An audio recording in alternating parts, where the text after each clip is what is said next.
Hi everyone, I hope you're having a wonderful day.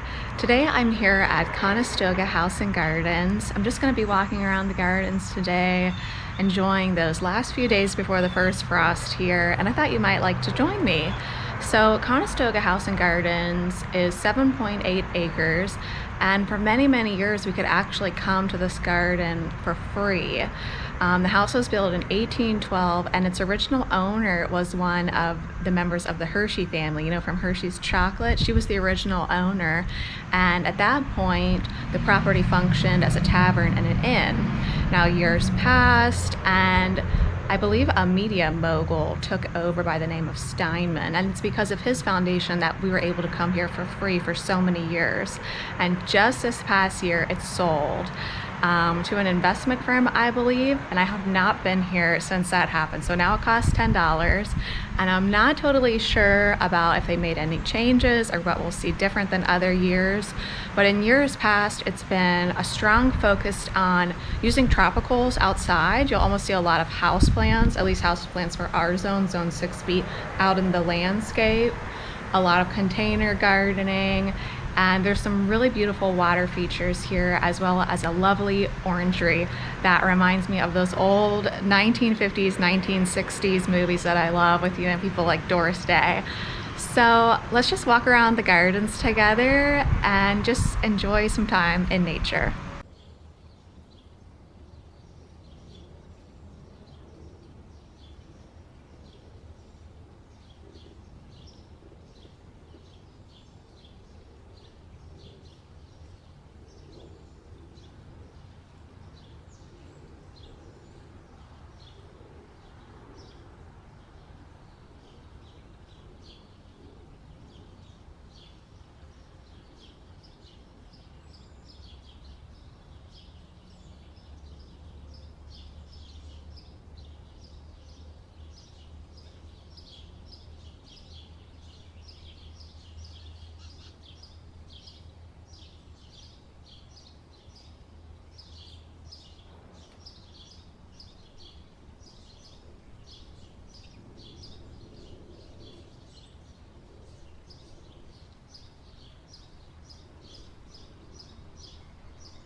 so I'm here in the orangery now, and I have to tell you, I'm a little bit disappointed. This room has had a lot of changes. This room used to be bright yellow, and it used to have all these old-timey couches and like really old antique lamps and citrus in here, and they've painted it just white.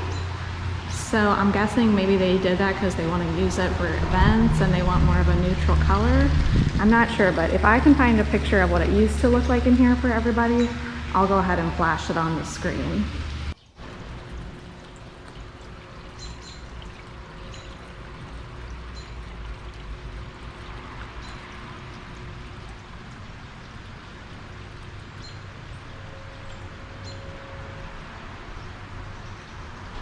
Alright guys, let's head over to my absolute favorite part of the garden now.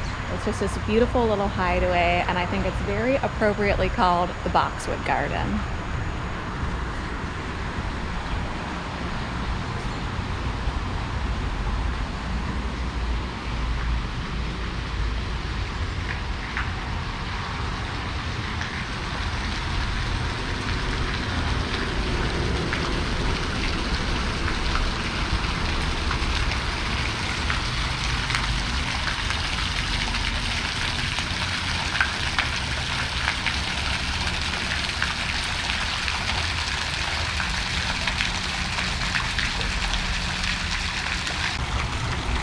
I just love this little area here because doesn't it make you just think of days gone by? I mean, I can just imagine like Cary Grant lounging there and, you know, Maureen O'Hara over here. I just think that this is like an area that's frozen in time, and I really love that.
So here we are now at the Rose Garden, and apparently this garden was started in 1986 and it holds 160 varieties of roses. And I just found out that the roses are national flower. I think I should have known that, but let's take a look around.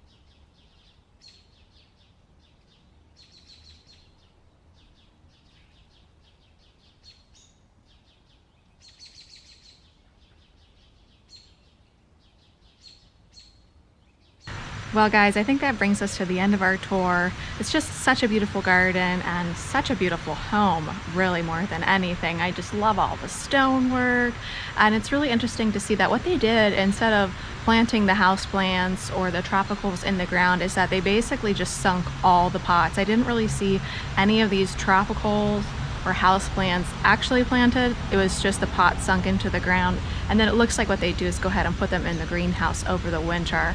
And with the first frost approaching probably within the next few weeks, I'm really glad I was able to get out here before that happened. So, maybe you've been looking at some lists of botanical gardens in your area, but something like this kind of a garden, which is only 7 acres, is often going to be left off those big botanical garden lists.